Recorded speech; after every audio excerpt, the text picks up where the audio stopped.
In this video, I'm going to show you a step-by-step tutorial on how to log into Banco Popular Dominicano online. So first, we're going to go to our browser and search for Banco Popular Dominicano. Then we're going to click on the link.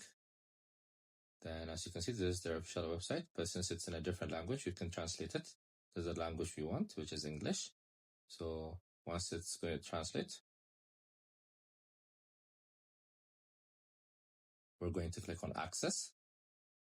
Then it's going to give us this page. So here we're going to insert our username, our password.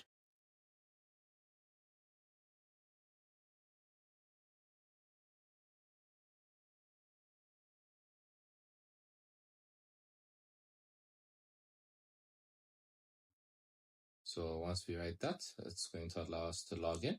So this is how we log into our bank account. I hope you guys like this video. Subscribe for more, like for more, share for more. I hope to see you again. Goodbye.